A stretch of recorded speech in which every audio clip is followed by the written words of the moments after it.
Welcome to our first Fireside Chat for 2025-26. I'm Anthony Sayers. I'm the Director of the Canadian Governance Policy Program here at the School of Public Policy. The standing joke for these is that, where's the fire?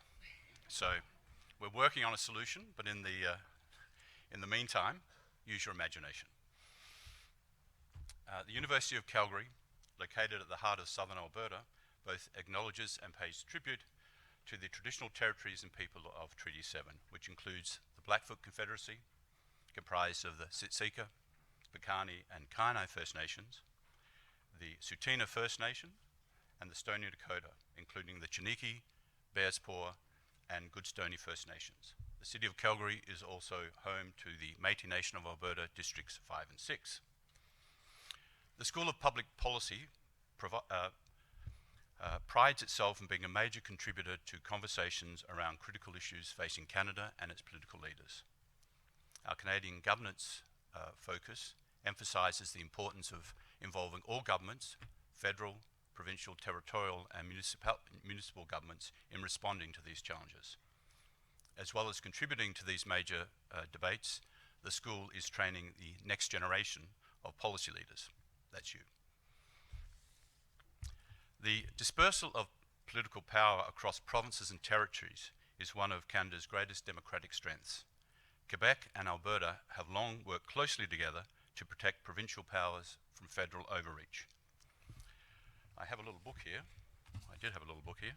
Well, I left it down there. Well, that book captures the correspondence, thanks very much, between René Lévesque and Peter Lougheed during the 1980 constitutional negotiations, and makes clear how closely they worked together and how much they shared a common objective in ensuring provinces retain powers. Given this, what is happening in Quebec politics should be of interest to all Albertans. The PQ is currently leading in polls in Quebec, and should they form the next government after the 2026 provincial election, Mr. Plamondon will be the next Quebec Premier. Given the state of federal-provincial relations, President Donald Trump's impact on the world and Canadian economy, and the central role that Alberta and Quebec will play in Canada's response to that, we couldn't have two more insightful speakers to discuss the current state of provincial politics and how Quebec and Alberta can contribute to Canada's navigating an increasingly uncertain world.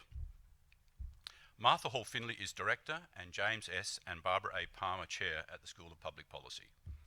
She is a lawyer, international trade expert and former Member of Parliament. Martha has held senior roles in finance, sustainability, transport and economic policy, with core expertise in governance, development and international relations. Paul St-Pierre Plamondon is leader of the Parti Québécois, member of the National Assembly for Camille Laurent, and a lawyer and media personality. He holds a certificate in international law from Sweden's Lund University, a bachelor's degree in civil law and common law from McGill University, and a master's degree in business administration from Oxford University. A fine set. He has been leader of the PQ since 2020. We have about an hour for the chat, and then there will be questions. We'd like to take questions from students first. There will be a media scrum afterwards, so if the media can wait till then, that would be much appreciated. So please join with me in welcoming Martha Findlay Hall and Paul St-Pierre Plamondon. Oh, are you going to wait? Okay, sorry, just, yep.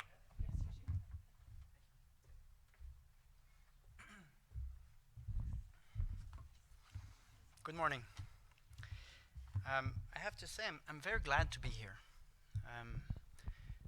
I know my predecessors, René Lévesque in the 70s, did a lot of conferences in the Western Canada. Jacques Parizeau was here in 1991. And I always thought, before I start the conference, I really genuinely thought that the conversation we read often in the media and in the political space of Quebec and Alberta debating their own choices, whether that choice is right or wrong and whether they would have done the same choice, is just the wrong framework. I always thought that if you take a step back and you think about democracy and respect of our respective parliaments, there's a lot to be said, and there's a lot of space for collaboration. So it's in that mentality that I come here this morning. Leaders of the Parti Québécois who have done that. I've done a few conferences in England, Scotland, France, and Belgium, basically to explain why we're doing this again, why it's still there, that idea of Quebec's independence, and to answer questions. I love universities for that, so I really thank the School of Public Policy of the University of Calgary for hosting me.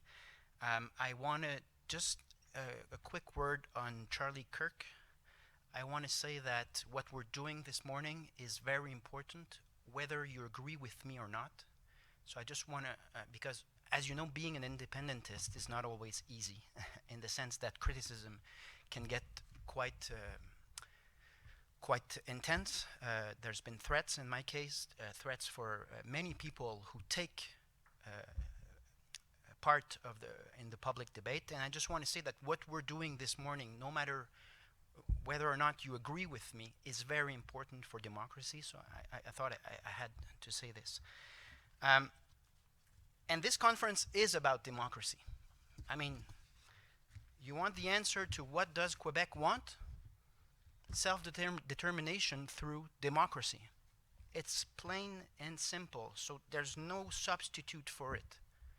It was true for patriots in Quebec in 1837-38, saying, we cannot be in a colonial regime where our voice doesn't count, where we're not in a genuine democracy. That idea has been there forever, and it's still the same idea. So the fundamental idea behind the resurgence of Quebec's independence is that we don't think that it's viable to have a parliament that is not ours, in which we have around 20% of the seats. We don't think it's viable in terms of getting the right policies for our specific context. What is this specific context? We're 2% of francophones in North America. It comes with a different culture, you might say. It comes with different choices, whether they're good or they're bad, that's not the point. And we have a parliament called the National Assembly making choices that are contradicted by that parliament or that regime so often that it is still a problem of democracy. You probably know Jane Jacobs. So American author living in Toronto who wrote a book, The Question of Quebec Separatism. Everything is in there. If you're interested in understanding those dynamics, she foresaw everything. Mainly that if you have a government unit that is so big with different realities, different regions, and that that unit will have to decide between competing or incompatible interests, well, it's not ideal at all. She thought that if Montreal is to stay with some economic relevance, and if Quebec is to stay with some future for the French language, she thought that Quebec needed to be a country, because otherwise this 20% in the House of Commons wouldn't do it, wouldn't allow sustainability. And that's the second argument, the fundamental argument to Quebec's independence. So the first one is that feeling that voting Bloc Québécois that represents many of the aspirations of Quebecers will never lead to a Canadian government. It's just pure democracy and self-determination. And the question becomes relevant in Alberta, because I don't know how you felt after 10 years of Justin Trudeau, but I had many criticisms. And it's a bit surprising that we're still in the same regime. So I think to a certain extent you might have the same question. What do you do if you don't feel that your voice or your legitimate interests are not represented and there's no rotation of power? That's the case for Quebec all the time, because the Bloc Québécois will never be in power in Ottawa.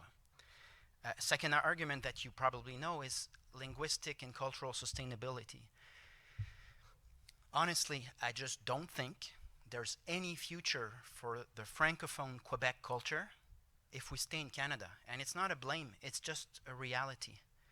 You cannot have policies that are carved in Ottawa not taking into account how fragile 2% in this small ecosystem of culture and language is. You cannot have the current system and still be speaking French and having a Quebec culture in 100 years from now, especially if you have immigration policies that are basically an ideological drift as far as I'm concerned.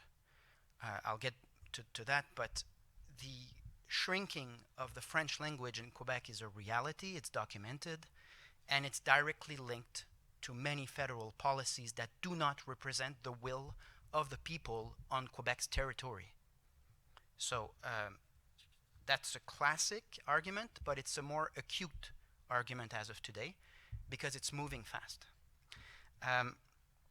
With that comes the argument of political weight. So I said 20% of more or less of the seats or the parliament, but it comes with a weakening of Quebec in an ever-growing Canada in terms of population, in which case are we capable of following the pace with an integration in French? So far it's not the case. So we look at the situation, we cannot influence that parliament, and we cannot cope with those policies. And it's not as if it's an accident. I mean, the Century Initiative is not an accident. And it's not as if, like, I'm critical of Premier François Legault, but he said on several occasions, you need to listen to us in terms of adapting your policies to our reality. And public servants have said on several occasions to Justin Trudeau at the time, you're going to create the biggest housing crisis we've ever seen if you continue, and they continued willingly, intentionally. So it has to be said if you want to understand, and I see heads nodding, I mean, it's not only in Quebec. And it is undemocratic as far as I'm concerned because the democratic will is very clear. And it's set aside for ideological purposes. And one ideological difference between Quebec and the current Ottawa, and I'm not talking about Alberta, but it's a very important conversation about communitarism versus universalism. So in Quebec's mentality, and it's always been the case, everyone can become Quebecer. And they must become Quebecer if we have some chance of sustainability from a linguistic and cultural standpoint. But we never thought that Pierre Trudeau's idea of communities living aside one another, that clientelism based on ethnocultural identities, we never thought it's a viable model for social peace. Are we wrong? Are we right? I'm here to debate, but that's the case of what we think. That universality, identity based on being a citizen of a society, being equal because we all pay taxes, tax income to a government, and we're all bound by the same laws, that's a source of identity that creates social peace. But religious, ethnocultural, and community-based identity for us is unsustainable at many levels, one of which is social peace in terms of just Quebec has a reputation of being easygoing. You go to Montreal, it's safe, people are, in English you say joie de vivre. Yeah, there is that in Quebec, and we care about that. We think it has value.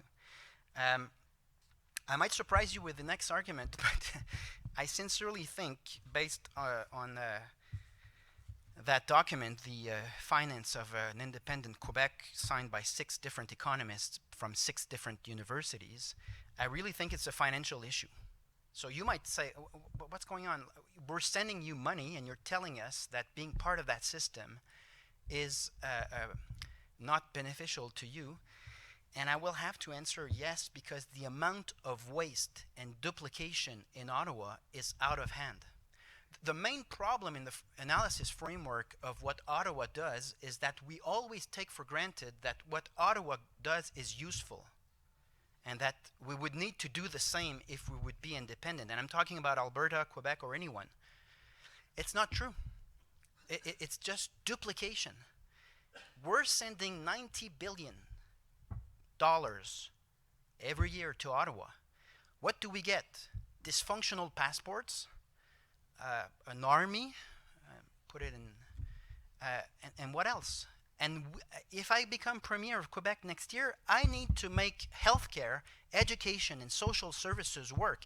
And you might disagree on how generous the Quebec system is. Bottom line is that is the democratic will of my people, and I intend to step up. But if I only have half of my tax income, the other half going to Ottawa for I don't know what, except for abuse of power and duplication, I have a serious problem in terms of governing. And that's what happened to François Legault, and that's what happened to Philippe Couillard, and that's what happened to everyone else before. It's very hard to be at a workable level of government if you only have more or less half of your revenues.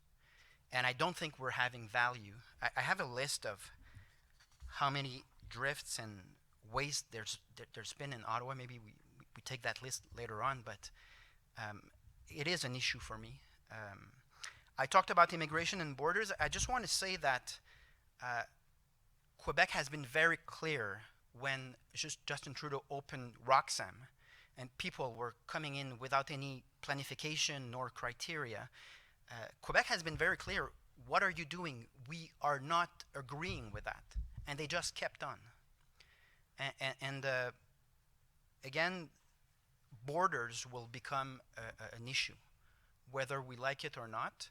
And we can have a debate on how we have sustainable models, how we respect human rights while respecting that you do not invent overnight housing. You cannot create them overnight. But that's also an important factor. I would add a general factor of justice. And whether we agree or not, I just want to say that if you've been trying to get recognition internationally for centuries, recognition within Canada that you're a people, we got it in terms of you're a nation, but all this should lead to self-determination and democracy, direct democracy for Quebec's people. And it is a matter of justice because Francophones, as you know, were hanged, were deported, there's history behind this. It's just not something that we started talking about 10 years ago in Quebec. So for me, it is also a matter of justice for René Lévesque, for Jacques Parizeau, for people who lost the second referendum in all sorts of cheating. By the way, it's important, maybe we will be able to talk about it, but it is important for me to say that so you get the context in Quebec and the context of a country that cannot be reformed. So we've tried Meach, we've tried all sorts of accommodation. I know people are tired sometimes of how much accommodation there was, adjustments there were for Quebec. We can talk about that, but I think it's fair to say that that constitution and that regime is impossible to reform. And I think we could agree on that, which opens up a whole different conversation. What do we have in common, and what can we work on together? Because one thing that worked well with the Legault's government, and we can have some parallel with Daniel Smith, is that the Legault government went with 21 fundamental demands to Ottawa, saying this is legitimate and we are such a strong government. We have 90 seats out of 125. We're so strong, you're going to listen to our demands and we're going to get some strong wins. That's what François Legault said on several occasions. Des gros gains, strong wins in Canada. Ended up with 0. So what's going to happen with Alberta, who has very legitimate demands, and it's not the same positions, it's not the same stance on what we should be doing on a subject or another, but it is self-determination and democracy. And in that sense, for me, it's very legitimate, whether Quebec would do the same or not. So we can open, I think, a conversation on the abuse of power there is from a constitution in 1867 on which we never voted, so Quebec was never consulted, but a constitution that never intended the federal government to grab as much money in our pocket to after intervene in all the powers of the provinces. I mean, what is it if it's not an abuse of power? Where is it written that you can just start deciding in the stead of a democratically elected parliament, using money, saying if you're a university and you want federal money, which is your money, well, you'll have to follow the EDI criteria, the DEI criteria. You'll have to follow this. You'll have to do this. It's abusing the Constitution, as far as I'm concerned. So that's a fundamental. That's a fundamental point. And I have to say that arguing on how much money Quebec gets, we can debate on calculation. So you have péréquation, but you also have direct investment and so on. It's irrelevant now, because if I'm premier next year, I agree that Quebec shouldn't have money from Alberta, and I respect your choices. I just want respect of our own choices. So it's obsolete. And all we have is an illegitimate government creating interference and trying to decide in our place and grabbing a lot of money for services I don't see. So, I mean, the size of the public service in Ottawa has almost doubled, and the quality of services have been really going the wrong way. And then you have Phoenix, Arrivcan, the sponsorship scandal, subsidies of Green Fund. I mean, why are we accepting that? I think it's worth to ask the question here in Alberta. And on the concept of abuse of power, it's not only the spending power that is abusive, it's also the way the Ottawa has intervened in Quebec. So I just want to put in context maybe something that you haven't experienced yet. But the sponsorship scandal, cheating at the referendum, are things like arresting members of the PQ and independentists, poets in 1970s, stealing the list of the members of the Parti Québécois. That's what the RCMP has done.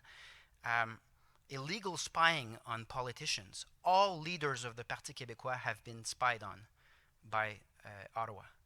So I assume right now that I'm being taped. All this is not normal. All this is not normal, and it is also abuse of power. When so I don't know how much time I've taken so far. We're done? You're good? So I'm just going to go, and we're going to cover the rest, but a few points that I would like to discuss. We could have a conversation space, a discussion and thinking space directly between Quebec and Alberta, accepting that we might not have the same political orientations, but basically building a relationship based on respect. And respect is about respect of democracy and of our respective parliaments. And if we have that, we might find that there are several points where we can work together, and those where we don't agree, it's much better that we respect that we don't agree and we do our own thing than to have that federal government trying to impose things that will never be satisfying for everyone, because they are sometimes incompatible or conflicting interests. So someone will win, someone will not win. And you saw that with respect to the United States. You saw provinces negotiating directly because they know that the common position of Canada will be incompatible, irreconcilable, because it's not the same interest, it's not the same position. So there's some space, I think, and that's why I'm here. It doesn't matter what it creates, but there is a space for conversation about another framework, because I'm sure that we're, to a certain extent, bound to collaborate in the future, no matter how. But is the current framework working for you? Is it working for me? Could we imagine another framework that would be closer to what the word confederation actually means. I don't know, but I think it's important that we think about it, because I really believe that the current framework is not reformable, and it will create more abuse of power. It doesn't mean if you have an autonomist government right now, doesn't mean you won't win anything. The abuse of powers might stop a bit, you might gain something, but as soon as you'll have a government that is not autonomist, you'll see it will start again. It's the nature of power struggles, or the thirst for power, and I don't think that power in Ottawa is legitimate in terms of democracy, nor legitimate in terms of our constitution, which is a bit ironic. So that's the starting point for that conversation. I think it's exciting and necessary, so I'm very glad to be here this morning. Thank you.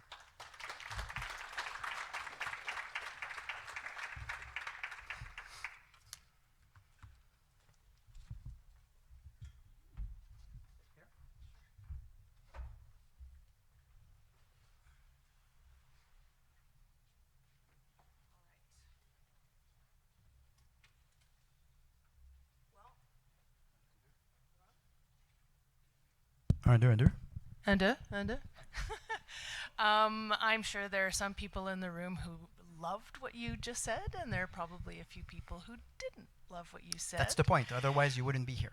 But I actually want to use that as an opportunity to say, and I think the import of your visit here is, it needs to be stressed. I mean, Monsieur Plamondon is the leader of the Parti Québécois. I'm not sure, indépendantiste, séparatiste, souverainiste. Independentist is maybe the it's never completely clear to me the difference between sovereignist and independentist and separatist. It's never been. But he is the leader of the Parti Québécois. And all of the polls in Quebec are suggesting it's maybe a year away, but you're sitting here with very likely the next premier of Quebec. That's a very interesting combination, and especially here in Alberta, given a lot of what's happening in the discourse, and yes, it's been a frustrating 10 years for sure for Alberta. So we're very, very fortunate to have you here. I also want to say that the University of Calgary School of Public Policy, our job is not, we're not here to promote, we're not here to endorse. We are here very, very much, and this particularly in light of what happened yesterday in Utah. It is our job to provide the opportunity for views to be expressed, different views to be expressed, debate and discussion. And so I'm really, really proud to have the School of Public Policy be able to host this, you and this discussion. Couple of we talked a little bit about what we would talk about. I was quite struck by your comment. When we get elected, if we get elected next year, Quebec doesn't want money from Alberta. That's very interesting comment, because it is a constant concern. You hear that here in Alberta often. How come we are giving so much money to Quebec through equalization, right? And you mentioned péréquation, which is equalization. That's a very interesting comment, and I think it actually does set the stage for what you called a conversation space where maybe people in Quebec and maybe people in Alberta can have a conversation that goes beyond that kind of discussion. So when we talked about, we titled this Essential Allies, this chat, this session this morning, Essential Allies, with a question mark. I'm intrigued by your comment about conversation space, but are there other areas where you see like alliances, something more than just a place to engage together? Yeah. It is on? Are there? 1, 2. It is very fundamental point. So the truth is, I don't know to what level we'll find areas of collaboration. My hunch is that there are more than we think. And it all comes down to what you just said about péréquation. So I think there was under Pierre Trudeau and the following years, because of what they call the threat of separation of Quebec, and it's always vilified. It's always very scary. There was a will to create Canadian nation building, although the realities are so different from a region to another, and péréquation, Which is equalization. equalization. I'm sorry, I should. That's okay. Equalization is part of that Canadian system, and it's important that we say that receiving money is never a good thing from an economic growth standpoint. It's anti-entrepreneurial. It's been written everywhere in international development. Don't send money if you want to help a nation develop. It creates the exact opposite. Same thing for natural resources. That's another subject, but it's a bit of the same pattern. We need to be careful with money just coming out of the sky because it kills entrepreneurship. You have to remember also that when Alberta oil really spiked, it had an impact, a very clear impact on exports in Quebec. So having one monetary unit that reflects petroleum in Alberta has an impact on what we can do in Quebec. And we're told, yeah, you lost something there, but we're giving you money. And oftentimes, as far as I'm concerned, it comes with too much contempt. So I don't want that for Quebec's future. And I don't think it's healthy from an economic standpoint. And the thing is, we've calculated how does it look. It's been done 7 times. And if you take all the duplication and all the money spent on no services, on really ideological drifts in Ottawa, and you spend it on healthcare and education in Quebec, I think at the very end, even though we don't get equalization payments, we'll be better off. And it's more healthy in terms of taking initiative, in terms of building a future that is ours. It's way more healthy than this equalization system. So all the figures are here, and it's been verified by 6 economists. Yeah. I see a few people standing at the back. There are seats up here. We won't bite, I promise. Well, I can't promise for him, but I know I'm not going to bite, but I'm pretty sure he won't bite. So please, if feel free to move up. Bloc Québécois leader Yves-François Blanchet has said that you need a culture to be a country.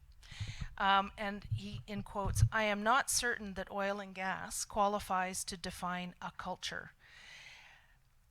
There's been lots of discussion about the separatist movement in Quebec has been based more on history, more on how the francophones were treated, how the disparity in opportunity between francophone and Anglo, more heart, more culture, as well as language.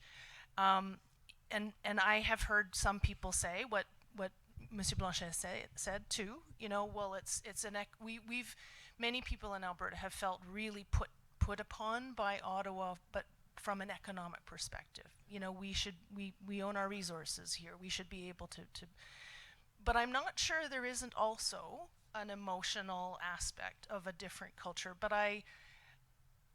if there is, it's different. What are your thoughts? Well, of course, if Yves-François Blanchet makes a statement, that's for him to give precisions. So I can only say what I see and what I think of that topic. Identity is very human. We cannot be individualistic to the point where we don't care about others. As I just mentioned, I don't think ethnocultural and religious identities are a good model for social peace. At least it's not the model I want for Quebec. But there will always be identity, and you cannot force identity, and you cannot deny people their identity. In which case, if Alberta, of course, democracy is a source of identity. So if you make a democratic choice altogether and it's not respected by Ottawa, it is a source of identity. But I think it goes further than that in the case of Alberta. So you have many sources of identity, and what I think would really be irrelevant in terms of what you feel is sufficient identity to build a project or do things that you feel ought to be done. So you don't dictate identity.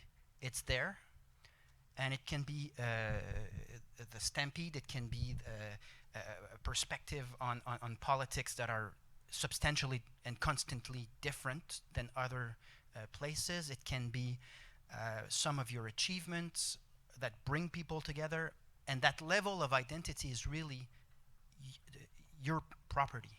It's yours, and I think my opinion is irrelevant. And if it's there, it's there.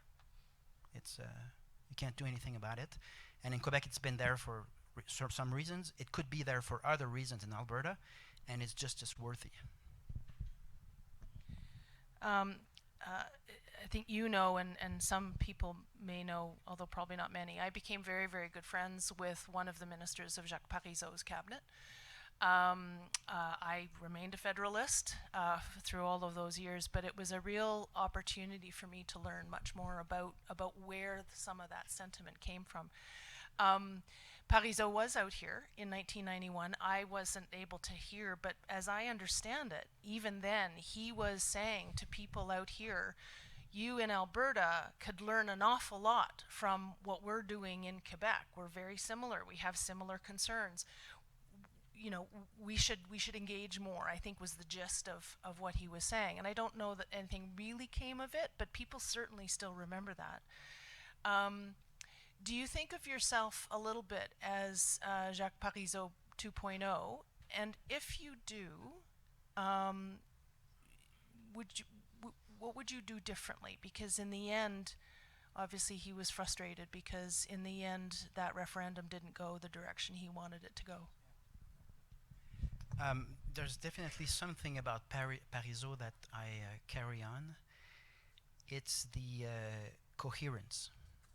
So if I really think that there's no future for French and Quebec culture within the current framework, and if I really think that with half the income tax and the current parameters, the model of healthcare and education in Quebec is unsustainable, I need to be coherent and say that's what we ought to do and that's what I will do, and it's up to the people in Quebec to respond.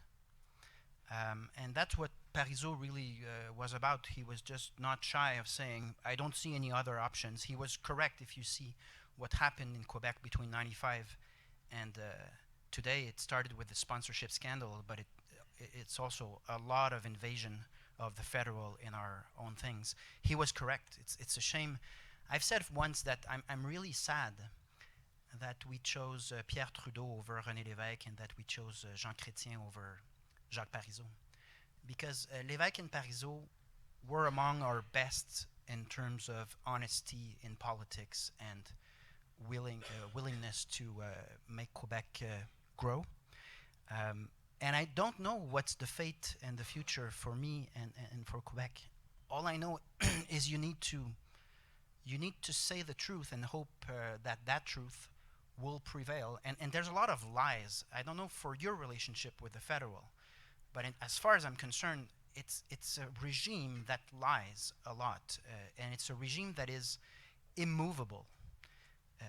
We talked about the fact that it's quasi-immovable from a political standpoint, but it's also immovable through the judiciary power that are all aligned with the Liberal Party of Canada, in which case you need to be coherent, go as far as you can in terms of putting in question that regime, creating new alternatives, but you have no guarantee. One of my beliefs is that the fate or the destiny of Quebec is cumulative.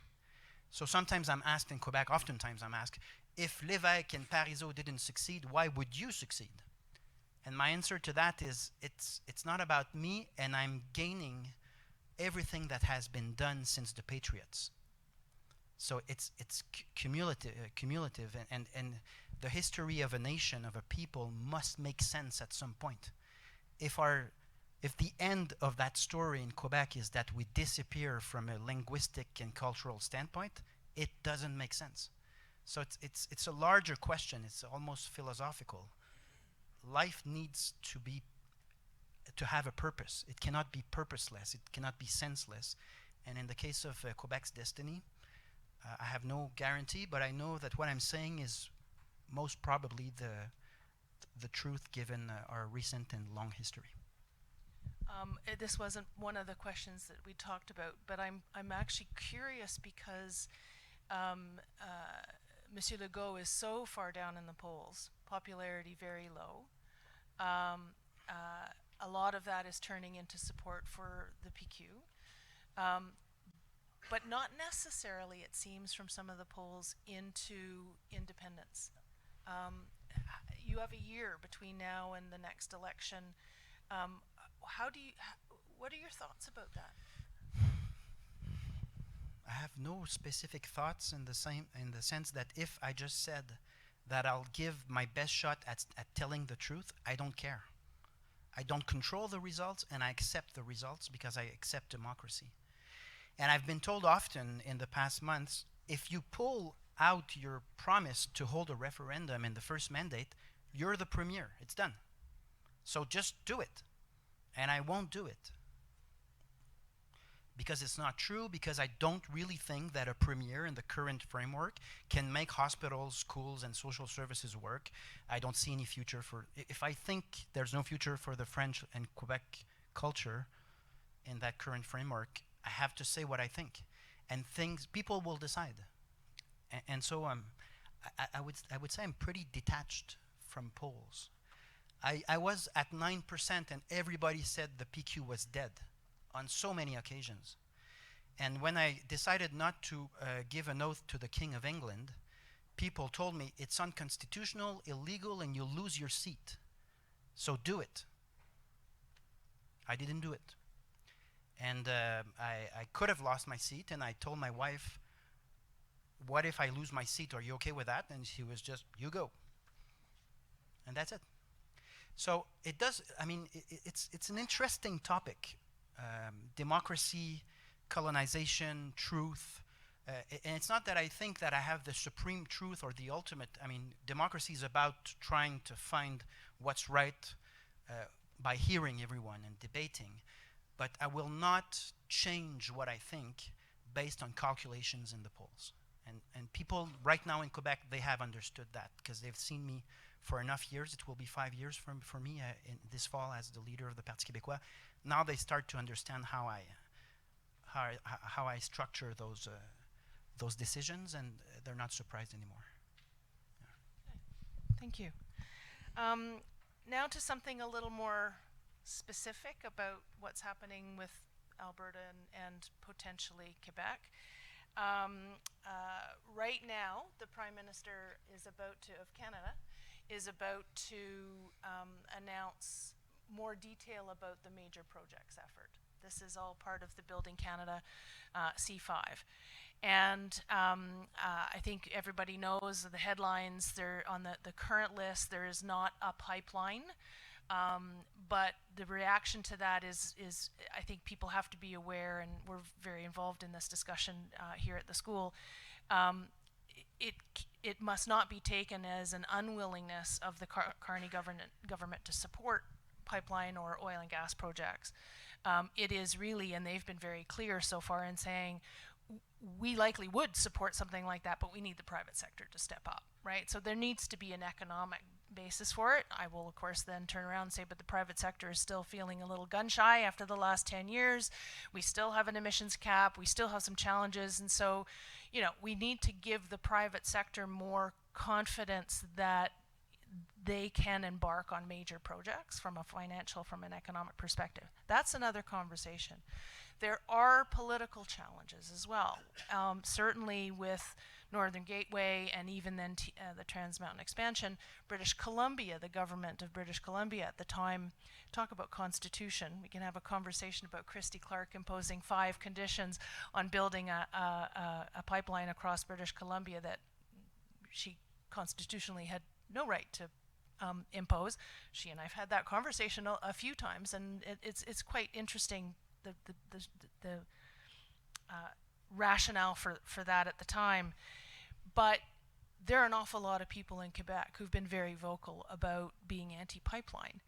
If there were an economic, so one part of the question is, what are your views about a government that is now actually talking about fast-tracking, getting big projects, clearly much more economically oriented than the one we've had in the last 10 years? But also, if there were an economic reason, that's a big if, But if there were economic reasons to have a pipeline going eastward, I think the original person to really promote that was Frank McKenna. I think it was maybe after he'd been Premier of New Brunswick. But the whole Energy East concept, right? The refineries in Sarnia and Montreal, the oil actually comes up from the United States to those refineries. But Montreal would, if it were to make sense to have oil from Alberta go to Montreal to be refined, would your government support that?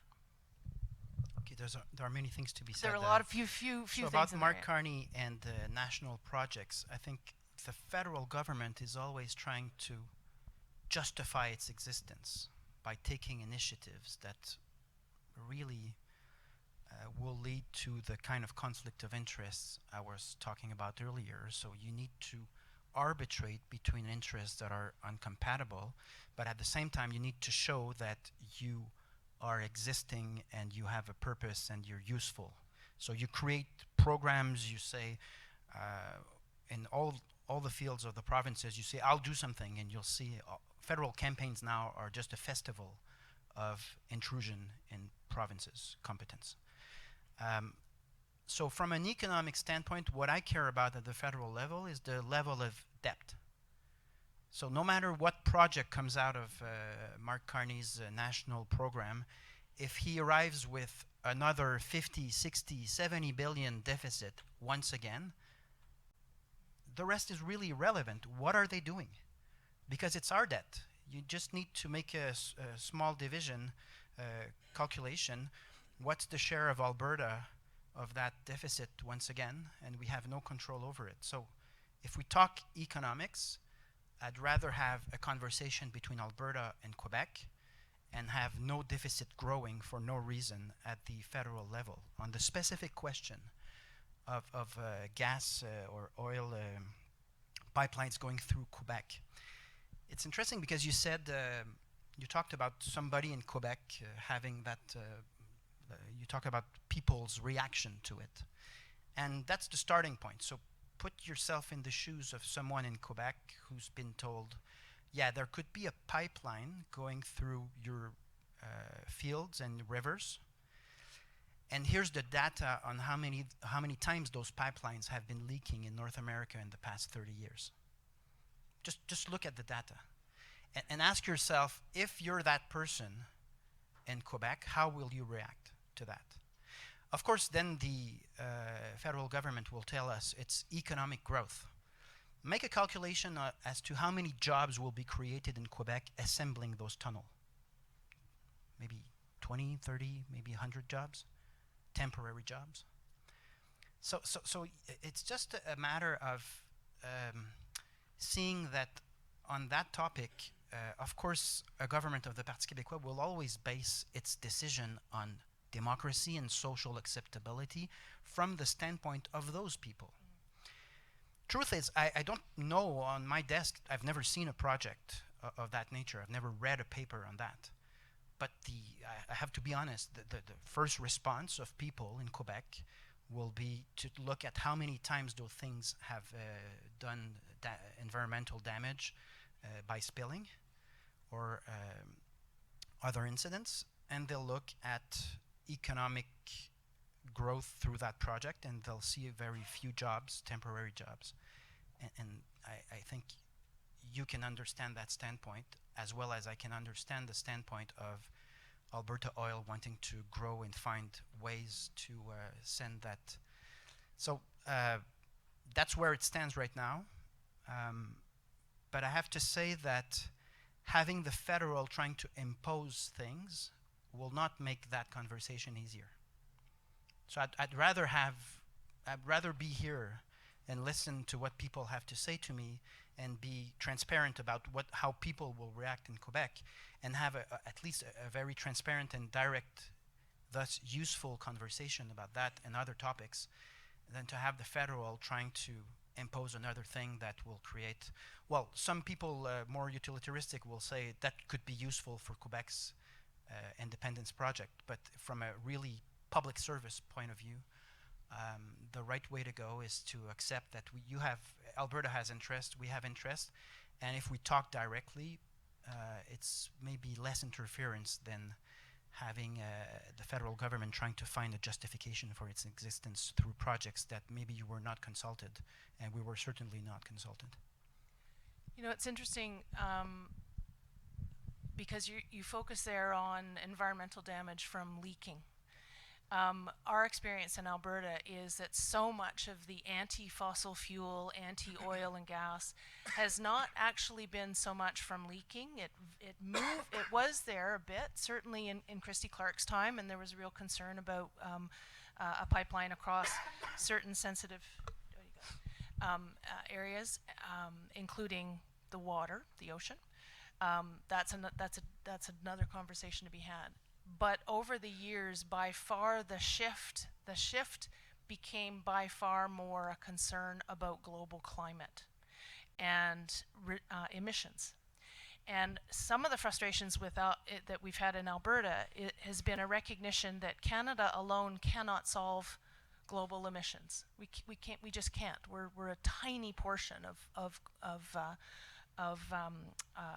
what is contributing to climate change. Doesn't mean we don't do our part, but there's been an increasing frustration that we're being asked our Paris Agreement commitments compared to what so many other countries have done, including the big emitters who don't actually they're not even part of Paris.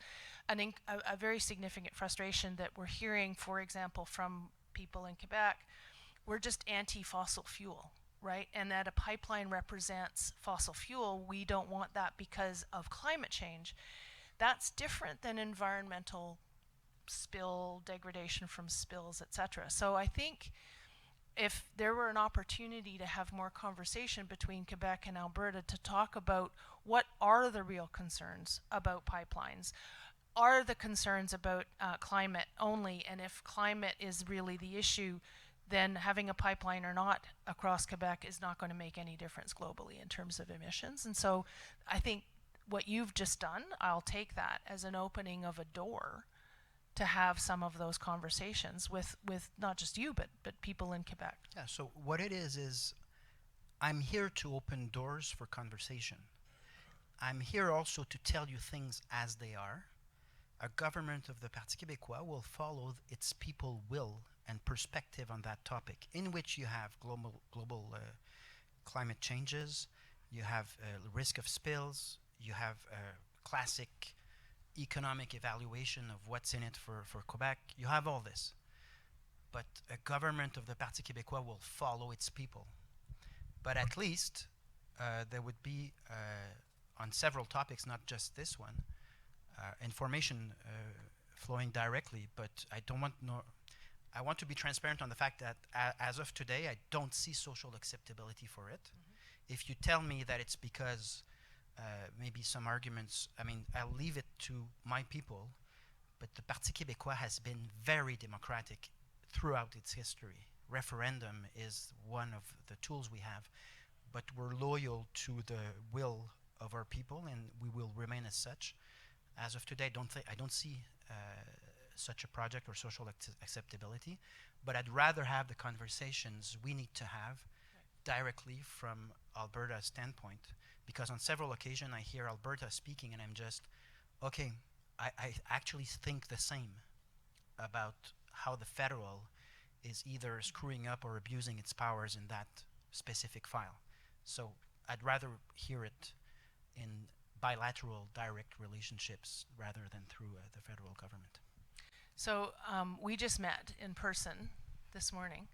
You don't strike me as much of a follower. You strike me as very much a leader. And I do think there's an open door there, because I appreciate we want to follow the views of Quebecers, but I also think political leaders have not only an opportunity but an obligation to lead as well. And if some of those open doors and some of those conversations allow different perspectives on the part of leaders in the two provinces, including you and your team, then there are opportunities to use that and lead. I'll give you another example. I find that the judiciary power is making more and more creative interpretations of the Charter of Human Rights to a point where democracy is not respected. I have a few very clear-cut example in Quebec recently. So Quebec wants to change the tuition fees for students from outside Quebec.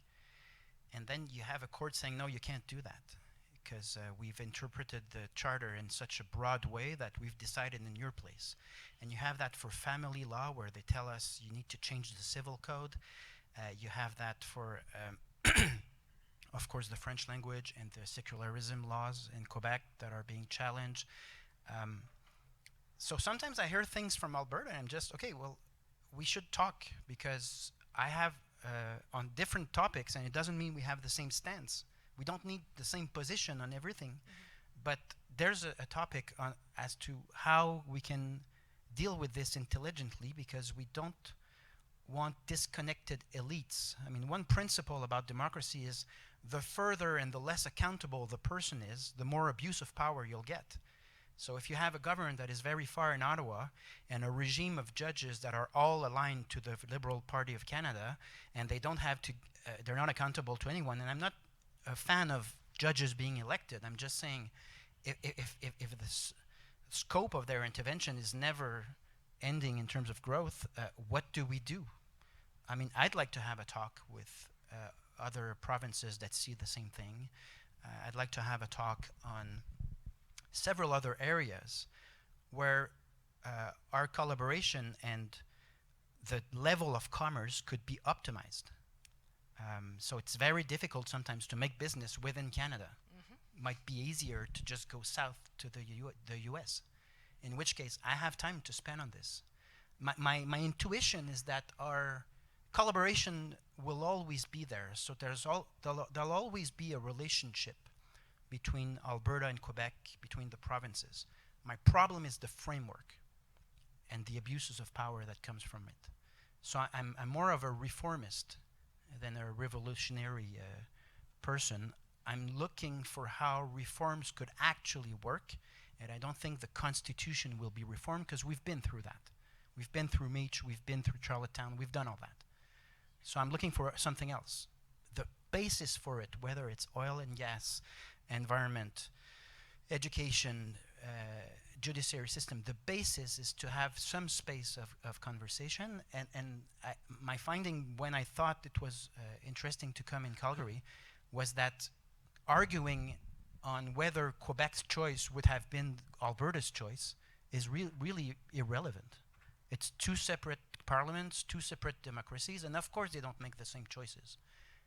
That's really irrelevant. So at least we open up some space. I don't know where it could lead, but it would be an improvement. This comment has nothing to do with a province being separate from the country or separate from each other. But it is true that the countries, the independent countries of the European Union, can trade more easily among themselves than our provinces can, which is a shame. And they are countries. And they are countries. So they decide, they have their own language, culture, they make their own choices, and yet they seem to be more efficient in terms of trading among each other. So I wouldn't say that we're less efficient because we're not countries. I would just say we're less efficient because we don't talk to each other. I would disagree on that, in the sense that, as I said, the Canadian framework makes it difficult to make those changes. So if we change, we might find another framework that addresses all this, but just talking to each other might not be sufficient if the framework doesn't help.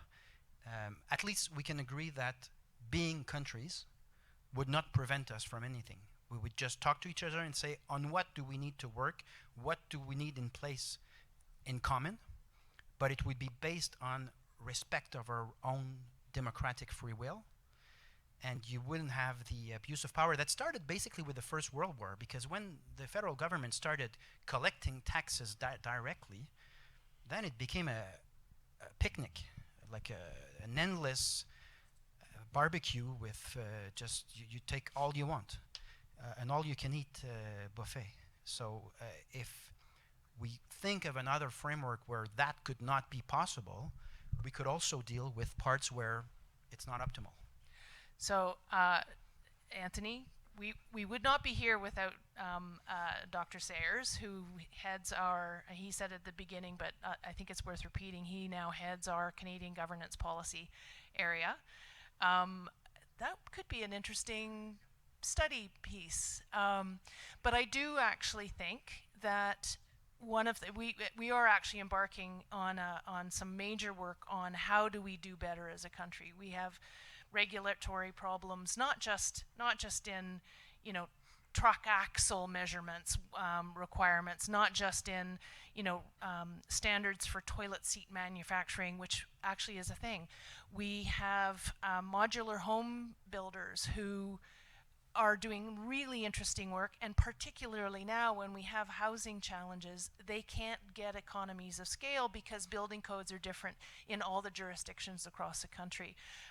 Farmers have problems with labeling requirements, inspection requirements that are different. What I see is, as a country, we're not doing very well, and part of the problem is that we're not talking to each other. So I actually think, regardless of whether we have independent countries or we're all still provinces, we have much more to do in terms of collaborating on and that will happen issues. under a PQ government. But I need to go further so that you start thinking about it. I think the independence of Quebec will happen. And when that will happen, we will come back to you saying, what's your take on the situation, and what are your perspective on what could work? Because there'll be so many places where we need to work together, or at least actually where we have an interest in working together. So it goes beyond what's a given for me. The given is that we'll talk directly and see what can be done in our mutual interest, respecting each other's parliament. That's some new stuff, and that's good. But with Quebec being independent, or Alberta taking the lead through a referendum, that we don't know what the future will be made of.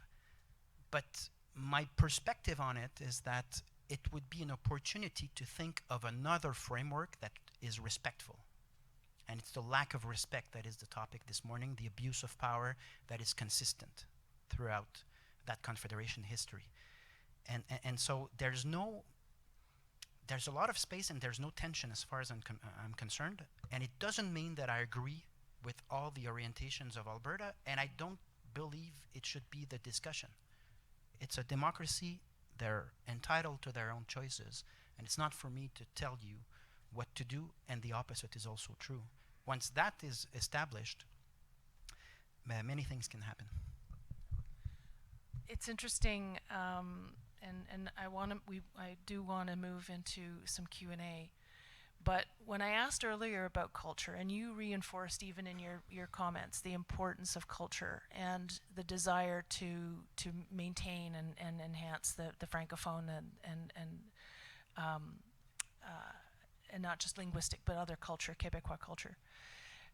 But just now you said respect, and I had asked, is there really, is the difference in Quebec, the culture piece is perhaps deeper than what people might think of Alberta.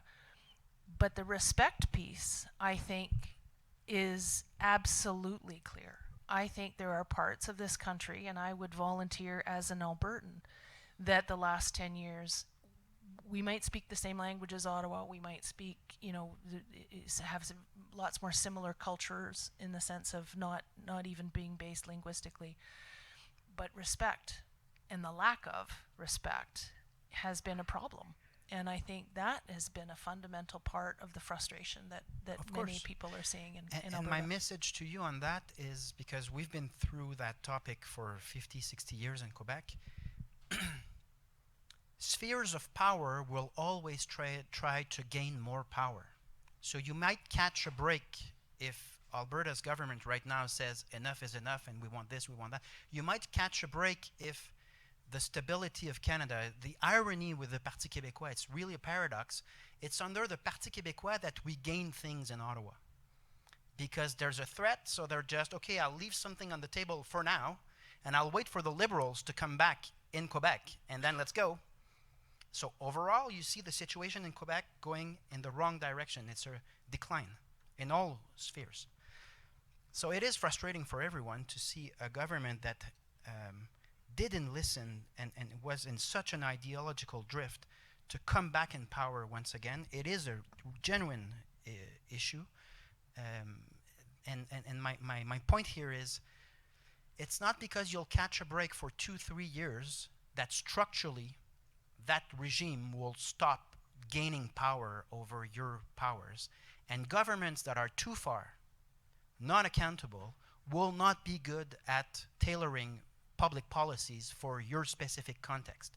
It is of a vital importance for Quebecers who want to speak French and have their difference respected, but it's also a vital importance for Alberta's orientations that that are totally not aligned with the Liberal Party of Canada's stance on many subjects. So there's a common point, I think, that must be said. Structurally, over time, it's obvious that that government who didn't raise any tax income now raises almost half the tax incomes. It's structurally obvious that it will always grow its power as much as they can when they have an occasion over the province's power. It's called centralization, and it's a human thing. If you give power to someone, they will try to get as much as power. They'll never leave it on the table. Never. It'll be very interesting to see you in action if you do indeed become premier. Exciting is the word. We'll watch with great interest. We do want to have some opportunity for Q&A, but we really want to reinforce the fact we are at a university, and the real purpose of this is really to enhance debate, to discussion. So we want to restrict the questions. Don't be angry, but we want to restrict the questions to students. So, students in the room, questions?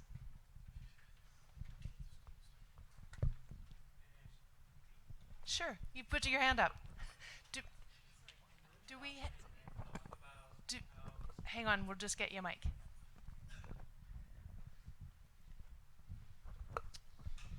When you were introducing yourself, you talk about how Ottawa, with immigration, has created the systems of ethnic clientelism, and how, as opposed to that, in Quebec, you guys, do a better job of integrating immigrants to be Quebecers.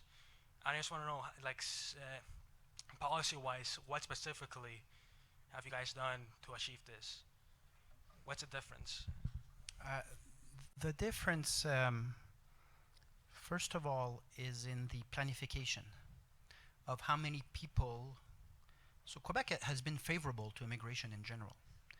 And it had a very good system whereby there's an integration through the school and the workplace in the French language to give a chance to that language on the long run. And there's been some thoughts into how you can organize integration, hosting people, so that they identify to Quebec, they participate in Quebec society, and they get opportunities. So it's been a constant field of our immigration ministry is about that. But if Justin Trudeau, and now Mark Carney, because it hasn't changed, they go on saying, you are welcome at Roxham, and then there's no planning, it's just sabotage of a system that worked very well for us. And if you change the criteria at the airports so that you can have more asylum seekers, more hosting, just more and more, it's the lack of planning. You cannot plan anymore. So you cannot plan housing, you cannot plan services, because we have free services. So of course there's an incentive to get those free services for billions of people on earth. And French language, culture, there's just no planning possible, because the federal government unilaterally decide to force an agenda based on the Century Initiative that was decided on Bay Street. By the way, Mark Carney was part of that, and he hired the same people. It's just the same thing.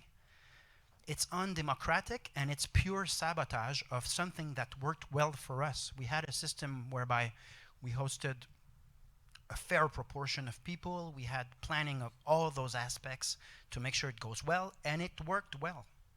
And now it doesn't work. It's pure sabotage. And it's not as if they don't understand, they didn't hear. They know, and they do it for ideological or political purposes. I think there are an awful lot of people who now recognize that the federal government didn't just create problems for Quebec, that the immigration that's where it's policies so interesting to talk about it from different point of views, but still it's the same thing. You have a parliament that is elected, they're clear about their intentions, and then the federal government is just, I don't care. None of my, I'll do what my thing. So my answer is, who are you? Who are you? Like, what legitimacy do you have to overrun democracy? Who are they? I mean, I don't give them much legitimacy at this point because it's just wrong decision making, and it's really intentional. It's not even a mistake. It's just, it is sabotage of an immigration system that worked well, and it's important to understand it's fragile. 2% of francophones, as you know from other provinces, and we had a good system, and people were very favorable in terms of how it went, and then it all crashed for no reason. We had a good system across the country for years. We had a good system, and I think many people have recognized that decisions were made that were problematic. We have a couple of academics here at the School of Public Policy, Ron Kneebone and Rob Falconer, who have been doing fabulous work on immigration, but then how it affects homelessness and how municipalities are dealing with homelessness. So really good work. I also will do just a bit of a plug, and here you are formally invited, or part your team. We here have embarked on a major productivity initiative, major summit last fall. That transformed into 6 sub-summits on specific areas of productivity challenge. We've had, we did one in Ottawa on tax and competition. We did one in Vancouver on major infrastructure. We did one in Halifax on interprovincial trade. We have one coming up in Montreal, and the focus of that one is in fact labor and immigration. And it's being led by Trevor Toome, who's over there, I can see.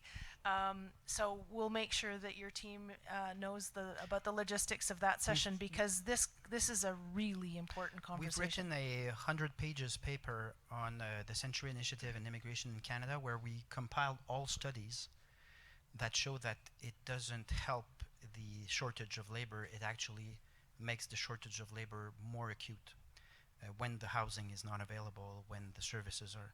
So we've gathered all the studies, so we'd be glad to participate, because we're a very small group and we need to make that research on our own, and sometimes but we've done some research, so we'd be glad to participate and see what other universities have worked on those issues, and maybe it can lead to a sustainable model, and the conversation is useful for everyone. Yes, I think that would be great.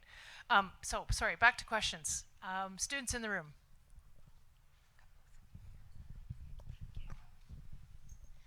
Hi. Hi. So I'm wondering if the Parti Québécois has been in consultation with any Indigenous nations about the independence movement in Quebec, and what some of the perspectives have been. So among the nations that suffered the most from a colonial-based regime, because the Constitution of 1867 is undemocratic, nobody was consulted, and it's in direct link with the colonial rule. So Francophones have a good argument to say that system didn't work for us. But those nations who have the better, the argument that is the most obvious, are First Nations. And what we have said, and I had meetings 2 weeks ago with leaders, Indigenous leaders. I think the UN framework will help if we achieve change. Because in the current framework, whether it's the Indian Act or the Constitution in itself, I mean, there's a lot of starting events by saying that we recognize something, and there's a lot of Justin Trudeau crying and dressing up and stuff. But if you look from a legal standpoint, not much has changed, because the framework, once again, is frozen. So from the Quebec independentist perspective, if you break the colonial regime and you say we're open for another system, first thing you'll do is turn around to other nations and say we treat you as equal. So we have two options before us once the independence of Quebec is declared. You can either take the current status under the Canadian regime, who will grant it to you automatically if that's your free will as a nation that wants to self-determinate, or we will negotiate a new deal based on parameters that the UN has started to work on, and based on a few success stories worldwide, we'll try to innovate and find a durable and permanent nation-to-nation system that makes people secure and that makes the whole topic stable, sustainable, durable. So it's an opportunity. It's a very interesting opportunity because change creates change.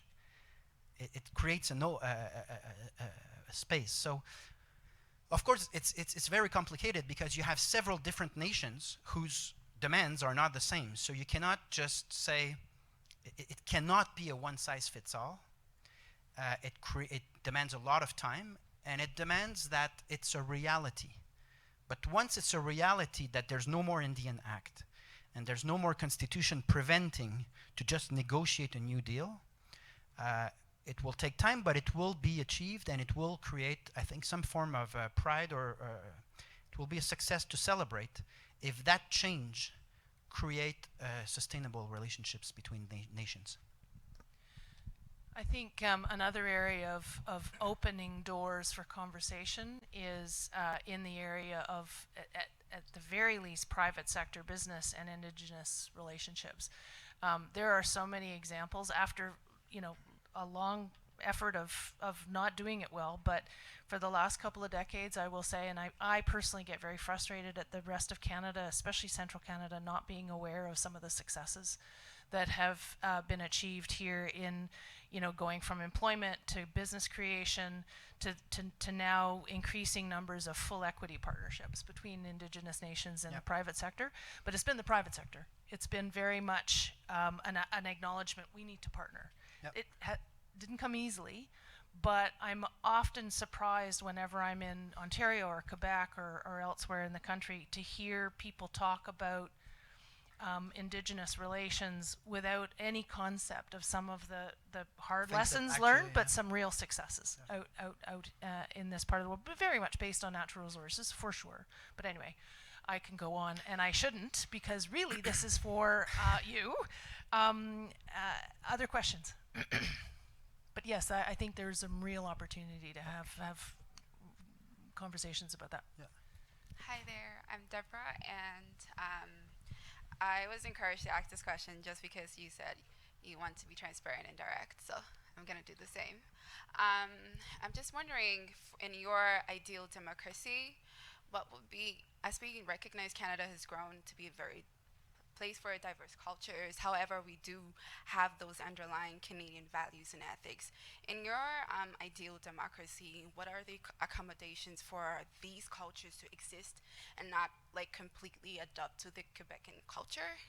Because I guess your main point was trying to sustain that Quebecan culture, and there are different cultures in there as of now, I'm sure. So what are your accommodations for that, if there is? And second question is more to home, I'd say. What would you advise students who would like to enter into politics or go through that path and include their voices, basically? The second question I didn't hear correctly. What advice would you give to students who would like to enter into politics and include their voices? If I give you such advice. To the first question. There is a doctrine within the Parti Québécois, it's called cultural convergence. So it's basically to say there's a really positive input in having different cultural backgrounds. And yet you have a fragile cultural environment in Quebec that cannot duplicate. Because when you talk about cultures or the multicultural model, it is a culture that exists elsewhere. And so if we cannot sustain the original culture in Quebec through that multicultural model, there's no other duplicate. I mean, so the balance we found is cultural convergence, where we expect, and it's very theoretical, because in concrete what happens with that, I mean, I don't see a direct link with democracy, because democracy is really just about voting and respecting that the result is the result and we need to act accordingly. But from a cultural standpoint, the doctrine of the Parti Québécois is that we expect and we ask, although there are no constraints except for the language used in schools and workplace, we ask to participate and to become fully a Quebecer in a very improbable quest of having that culture survive through times, and yet to keep and to valoriser, to highlight other cultural background that will contribute to that common space of culture. So it's to say it's not just cultures living aside. There's one common culture where we all participate through democracy, but through language and culture and sports. So we feel that we're part of the same society, and yet it is not hindering at all the contribution of many cultures that just join in and contribute. So if you want, you're interested on that, it's called Convergence culturelle, and it's you'll find it in some of our documents. And for anybody who's interested in getting in politics, we can have that conversation. Oh yeah, getting on politics. It's, if you're willing to pay a price, it's the most useful and interesting thing you'll ever do. But it's not for free, especially in this context. So it's really a matter of choice. I could have done something interesting in the private sector or as a lawyer. Sometimes I ask myself how I actually got in that situation. But if you feel that you can contribute to certain things that might change in the right direction, you will never regret spending time on it. It's just difficult to sustain. It's like a marathon. Social change, political change never occur overnight. And there's a kind of, you need to be moderate, I think, to achieve the marathon and actually maybe get some change that you can say it was all worth it. So I think I'd rather have, if my advice is, you'd rather be consistent and do something politically and socially all the time than to just throw yourself, give everything, and create a fatigue, and at the end think nothing has changed yet. Because those things are long-term, and those things are not guaranteed. So people told me that I was really inadequate and I had no chance of the Parti Québécois surviving only 4 years ago. So you can't do things for result. It's not a utilitaristic calculation.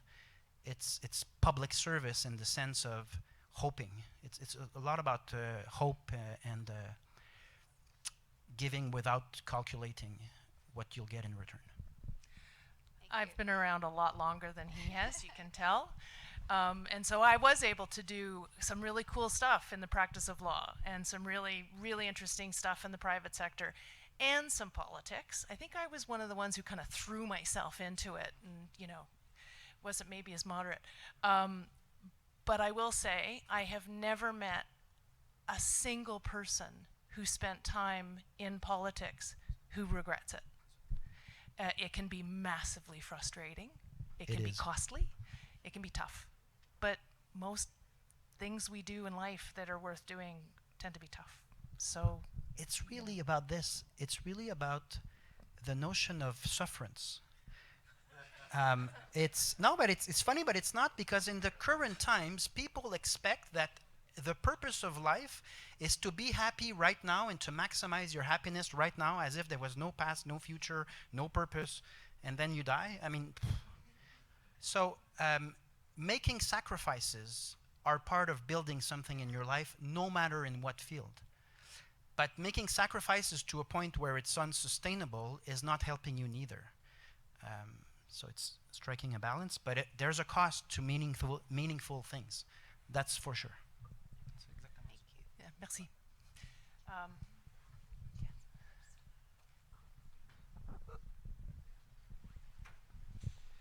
Well, I just wanted to start off by saying thank you very much for your time here today. It's been a great privilege. So I just want to ask, so if the Parti Québécois wins the next election in 2026 and they form government, and then they decide we're going to pose the question to the voters of Quebec about an independence referendum, and then they decide this Canadian framework, as you posed it, doesn't work anymore, and then they decide to move towards a path of separation. Where do you see Quebec sort of, place in, North America going forward if that happens? Say, relations with Canada, maybe relations with the United States. How do you see that playing out if this whole thing plays out as it might? Well, it's interesting because Alberta, Prince Edward Island, Ontario behave much like countries under the crisis with the tariffs. So the whole argument for Canadian nationalism or identity building was we're stronger together. But that's actually not what, that's not what happened actually.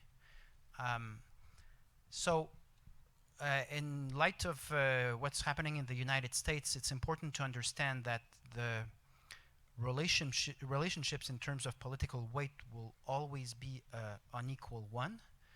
At least when Alberta speaks for Alberta or when Quebec speaks for Quebec in that context, it's your own interest, your own message, your own strategy. Whereas when Canada speaks, you don't know they speak for which interest. It's very blur. I don't think, given the commercial frameworks that are pretty standardized worldwide, I don't think there's much change in one or the other scenario in terms of positioning. I just think that it will still be a delicate negotiation with the US with at least your own strategy. And the relationship with other provinces, it's difficult to say, but it's as if I feel that once independence of Quebec is declared, there'll still be interest, a kind of natural interest in keeping something together.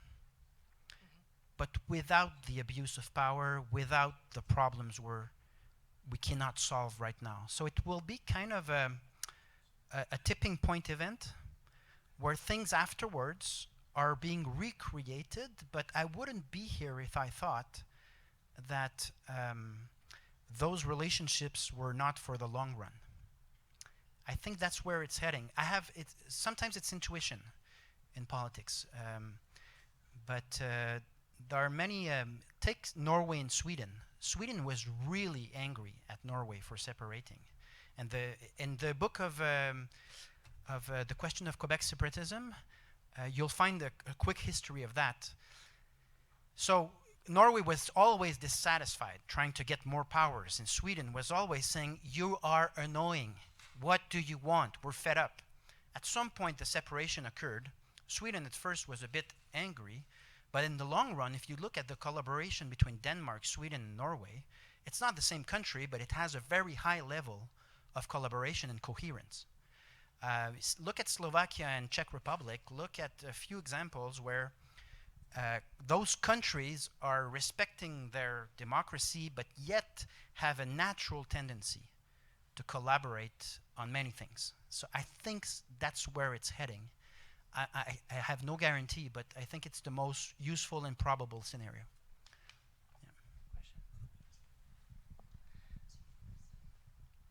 I lived in Prague for over a year and learned an awful lot about what happened in the separation between of Czechoslovakia into Czech and the Czech Republic and Slovakia. Fascinating. Anyway, yes, go ahead. Good morning. I had two questions. The first being that during this whole conversation you have mentioned talking of how the framework currently does not work. My first question to you would be, what is this new framework that you believe will work or if not, improve our current situation within Canadian politics? And then my second question would be, as a policy student, always when we're introducing new frameworks and new ideas, there are new trade-offs that come with those frameworks. And so my second question would be, do you know what those trade-offs would be? And have you considered how they'll impact both, not only Quebec, but should they decide to continue under a Canadian policy, how they'll affect our, just Canada as a whole? It's a very interesting question because the same question occurs in economics. So you'll have studies in Alberta saying if Alberta was a country, we would be richer because we would stop sending money to Ottawa, we would do things our own, it would be less expensive, and our strategy in the energy sector or other sectors would be different and we would be richer. People opposing independence will say, well, there are some variables that you mentioned, but you have no guarantee. The thing is, it's always like that. So you need, if you want to see if a reasoning or a project is sound, you need to look at the fundamentals, but you will never control all variables. So from a political standpoint, it's the same principle. My change is independence. It will most likely trigger the independence of the west of Alberta, depending on how you see it. Once those independence are a reality, you will have a natural tendency to get back somewhere discussing what we need to do together. And I don't know if you can call that a constitution or a contract, but it will prevent the abuse of power as I just named, but it will also serve a few things where we're better off working together. And that framework, I don't know the variables. What I'm interested in is the fundamentals. Fundamentals is that it will respect the democratic will of each parliament. And for that, it will be useful because that deal will be responding to genuine needs and consent within those populations, the exact opposite of the current federal regime. Not surprisingly, because it's a colonial regime from the start, it has that mentality. I don't see provinces living aside and not having that framework. I don't see me not being here again working on stuff with Albertans in the scenario of an independent Quebec, because I don't see how it would be in our interest not to do that. But it will be very different, more limited, more specific, better managed, because we will not give an open bar, an open buffet in terms of, from a financial standpoint. It will be a whole different environment, and to me it doesn't matter if I don't control those variables, because of course it's a negotiation. What's important is whether the fundamentals of that plan are sound, whether it makes sense to have each parliament decide what's good for them and what we need to work together in that new framework. If the answer to that is yes, it's a good idea, it's more logic, the rest will be fine, as I think. I think we're getting the hook. So if anybody had a question and you didn't get to ask it, I think Monsieur Plamondon is going to be here doing some media work, and so maybe if you're lucky, be able to ask something of him after we're finished. You're here for a little bit to do that. Can you please just join me? This has been, like I said, what better opportunity for a university, and in particular a School of Public Policy, to have you come here, thank you again, engage in the debate, prompt some pretty good questions, and I guarantee prompt some ongoing discussion and debate about much of what you've said here today. And I will reinforce the concept of the opening of the doors. I think that's fantastic. I'm very glad that happened, and I think there'll be other events like that, most probably. So thank you for attending, and I'll be around after the media. So please I'm there. Join me in thanking Monsieur Plamondon.